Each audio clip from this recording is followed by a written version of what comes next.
Donald Trump just held a catastrophic press conference in the White House as Iran has rejected Donald Trump's begging at this point for them to negotiate with him, as they said, your deadline is not something that we are going to bow down to. Now, during this catastrophic press conference, Donald Trump said that he should run and become the president of Venezuela.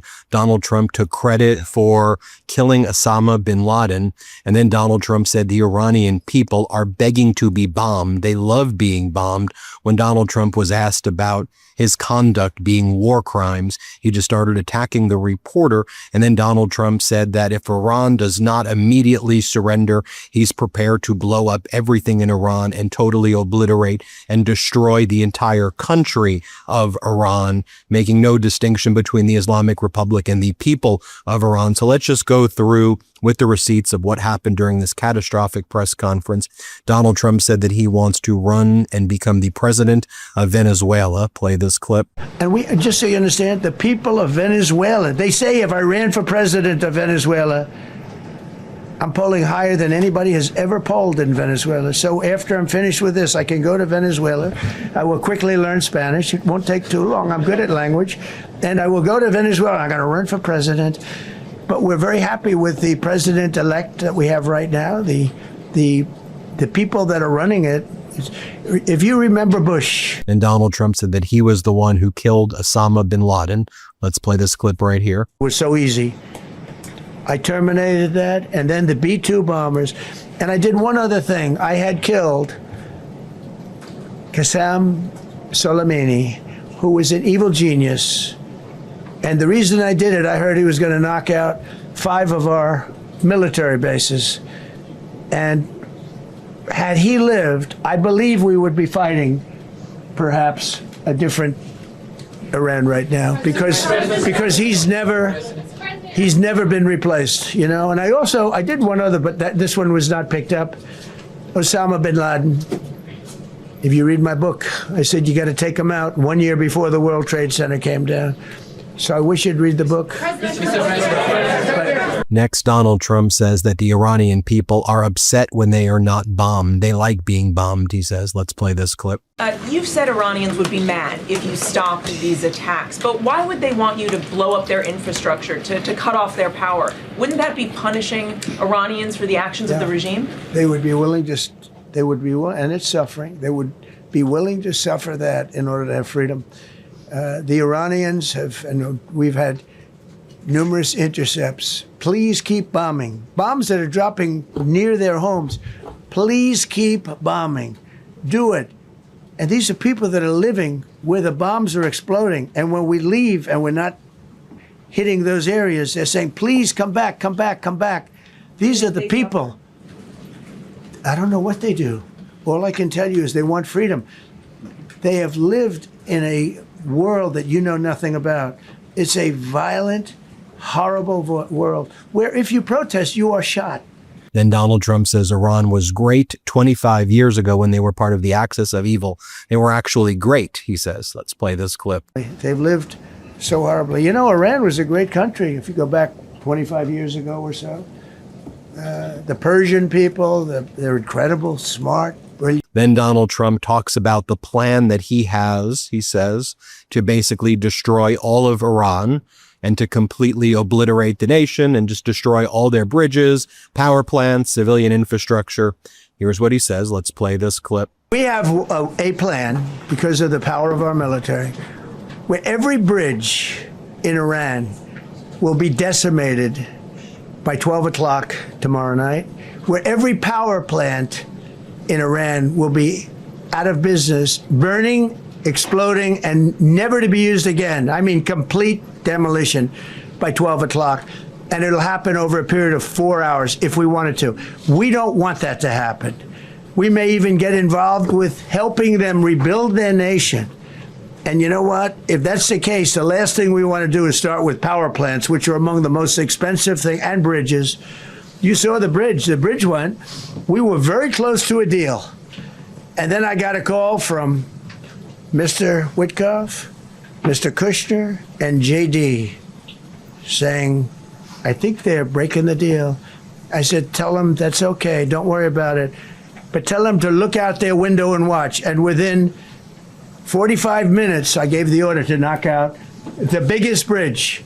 I gave the order, knock out the biggest bridge in, I believe, the Middle East, but the biggest bridge in Iran. And within 10 minutes after I gave that order, that bridge was...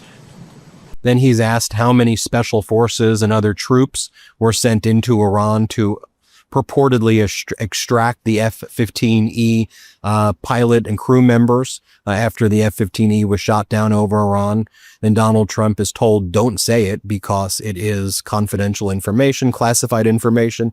Then Trump claims it was hundreds of people. And it also should be noticed that multiple C-130 aircrafts and helicopters and other important military equipment was destroyed, including the Reaper drones. Like $500 million of military equipment was destroyed. I did a report on what I suspect actually went down near the Isfahan facility where this extraction took place. But listen to what Trump says. Play this clip. And don't forget, how many men did you send altogether, approximately, for the operation? I'd love to keep that a secret. Okay, well, we but I will tell you, the number, I'll keep it a secret, but it was hundreds. And then Donald Trump says that God is telling him to obliterate Iran. Play this clip. President, thank you very much. You've said glory be to God in this conflict. Do you believe that God supports the United States' actions in this war? I do, because And have you God sought is his direction? good, because God is good, and God wants to see people taken care of. God doesn't like what's happening. I don't like what's happening. Everyone says, I don't enjoy this. I don't enjoy it. These two guys don't enjoy it. You know, people say, oh boy, they're so tough. I don't like seeing people killed. I've ended 8 wars. Nobody's ever done it. The person who won the Nobel Prize came to me and said, you deserve the Nobel Prize. She announced that when they announced, they said, goes to Maria. She's a great person, really a good person. She said, no. This is ridiculous. They gave me the Nobel Prize. President Trump ended 8 wars. I could go over every one of them, including India and Pakistan, where the Prime Minister of Pakistan said, President Trump saved from 30 to 50 million lives. That makes me much happier than what we're doing right now. That makes me much happier. We have one more to end, by the way. Then Donald Trump attacks NATO, refers to NATO as a paper tiger. And he says, that's what Putin tells me all the time. Play this clip. No, NATO is a paper tiger. Now, he's coming to see me on Wednesday, as you know. He's a wonderful guy. Secretary General is great. And Mark Rutte, he's a great person, but he's got... And you know, it all began with, if you want to know the truth, Greenland. We want Greenland. They don't want to give it to us. And I said, bye-bye. He then attacks American allies like South Korea, Japan, and Australia. Show you this clip right here. You voiced your displeasure with NATO in the past. Is there a danger to the U.S. not being the de facto of the leader of the alliance, and then other powers within the alliance then getting the decision making when it comes to wars and nuclear weapons? No, it's not a danger. Look, we went to NATO. I didn't ask very strongly. I just said, hey, if you want to help, great. No, we will not help. I said, that's all right. You don't want to help? Because I've always said NATO's a paper tiger. See, NATO's a paper tiger. Putin's not afraid of NATO. Putin's afraid of us, very afraid of us. And he's explained it to me a lot of times. I got to know him very well. I know him very well. NATO's a paper tiger. NATO is us. And when we needed them, we didn't need them, by the way. We didn't need them, obviously, because they haven't helped at all. Just the opposite. They've actually gone out of their way not to help. They didn't even want to give us landing strips. Think of it. And it's not just NATO. You know who else didn't help us? South Korea didn't help us. You know who else didn't help us? Australia didn't help us. You know who else didn't help us? Japan. Donald Trump is asked by a reporter why he calls Iranians crazy bastards and if his mental health should be examined. It's a good question. We cover it a lot here on this network, and Trump says, I never heard anybody asking that my mental health be examined. Yeah, everybody in the world is asking that pretty much right now, Donald. Let's play this clip. President, you called yesterday in your Truth Social, you called the Iranians crazy bastards. True. What is your response to critics who say that I don't care about critics. What is your response to critics who say that it is your mental health that should perhaps be examined as this war continues? I haven't heard that. But if that's the case, you're going to have more people like me, because our country was being ripped off on trade, on everything for many years until I came along. So if that's the case, you're going to have more people. Dasha, go ahead. Then Donald Trump is asked about, would he end the war if Iran continues to charge tolls and control the Strait of Hormuz?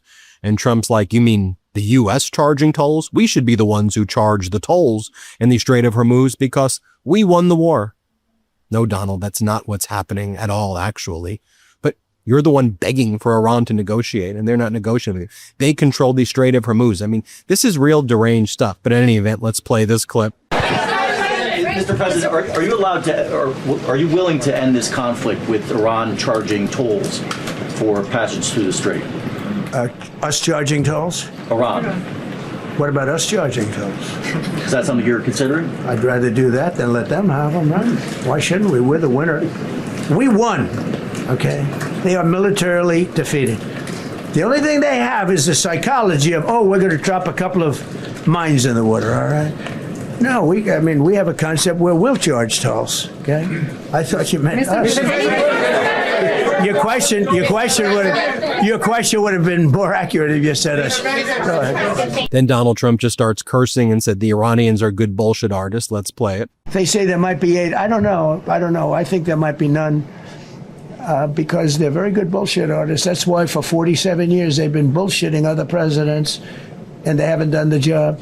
And people are living in hell. You live in that country, they're living in hell. No, I think that 47 years. Trump is then asked about his messaging on the war has moved from the war is coming to an end to we're going to bomb Iran to the Stone Age. So which is it? And Trump goes, I can't tell you. I don't know. Let's play this clip. Your messaging on the war has moved from the war is coming to an end to we're going to be bombing Iran to the Stone Ages. Right. And we've heard a range of those kind of messages. So which is it? Are you winding this down or are you escalating? I can't tell you. I don't know. I can't tell you. Depends what they do. This is a critical period. Watch what happens when a New York Times reporter asks Donald Trump about war crimes, that deliberate attacks on civilian infrastructure constitute war crimes. Watch what Trump says. Play this clip. I'd have them stay away. Go ahead. Thank you, Mr. President, for the question. Deliberate attacks on civilian infrastructure violate the Geneva Conventions and international law. Who are you with? I'm with the New York Times. Zolan from the New York Times. Are you failing? Are you concerned? Circulation way down at the New York Times. Are you concerned that your threat to bomb power plants and bridges amount to war crimes? No, not at all. No, I'm not. I hope I don't have to do it. But again, I just said 47 years they've been negotiating with these people. They're great negotiators. Then Trump says he'll take out the entire country of Iran in one night. Tomorrow night, he plans to obliterate all of Iran. Let's play the clip. Well, at a level that nobody's ever seen before. The entire country can be taken out in one night, and that night might be tomorrow night. Both members of the crew ejected from the aircraft and landed alive. He then says that Iran is at its weakest point they've ever been. So now we have to communicate with them like children, like 2,000 years ago, passing notes like children. What does that even mean? Let's play this clip. Years of this stuff is long enough. They're at the weakest point they've ever been.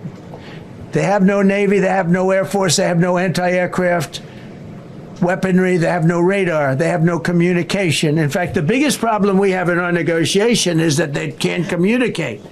I said to Steve, what are they saying? Sir, they can't communicate. They have no method of communication.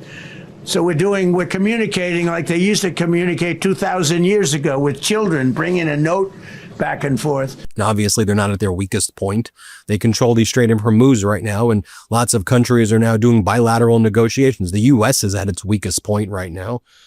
Then Donald Trump goes on to say that there were 101 missiles going 2,700 miles an hour aimed at the Abraham Lincoln.